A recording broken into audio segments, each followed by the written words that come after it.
নমস্কার বন্ধুরা।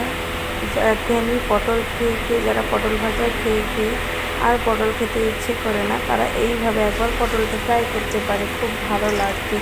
তোমরা এইভাবে পটলটা ট্রাই করো, ভাতের সঙ্গেও খেতে পারবে, এমনকি বিকেলে চা কফির সঙ্গেও খেতে পারবে, খুব ভালো লাগে। কিন্তু নিত্য নতুন একটা রেসিপি নিয়ে তোমাদের কাছে নিয়ে চলে এলাম, তোমরা দেখতে থাকো।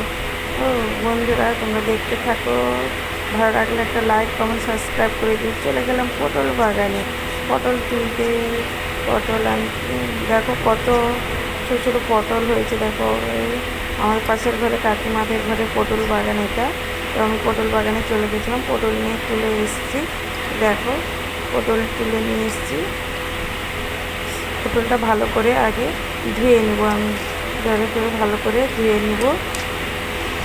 এখন ভালো করে ধুয়ে নিতে হবে, কিন্তু কাটার পরে আর ধোয়া যাবে না, ওই জন্য ভালো করে পটলটাকে ধুয়ে নিতে হবে। ধুয়ে ভালো করে ছেঁকে নাও পটলটা। ভালো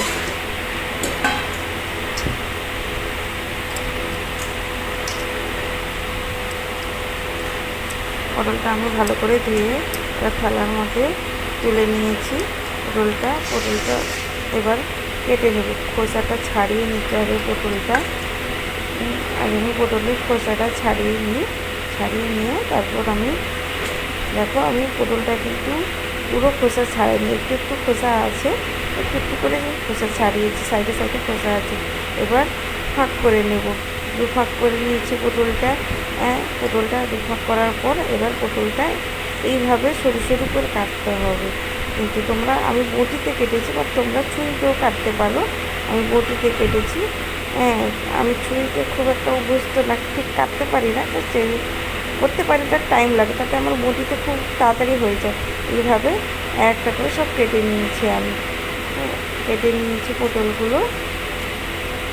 বীজগুলো একটু বের করে দিয়েছি আমি, যে কেটে নিয়েছি এইভাবে।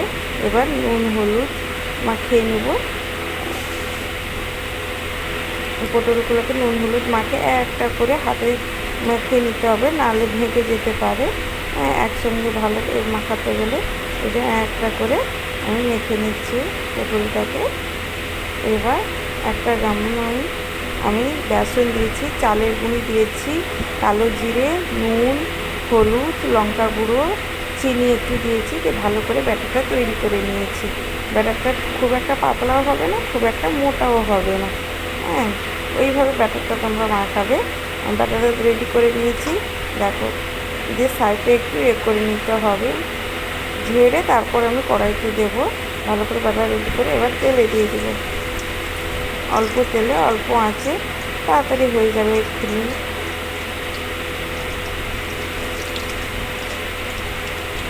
বাট উনুনে করে তোমরা গ্যাসেও করতে পারো। এই দেখো রেডি হয়ে গেছে আমার। সঙ্গে আমি 2-3টা পাঁপড় ভেজে নিয়েছিলাম, বিকেলের জন্য এটা রেডি করেছিলাম, তোমরাও রেডি করতে পারো। খুব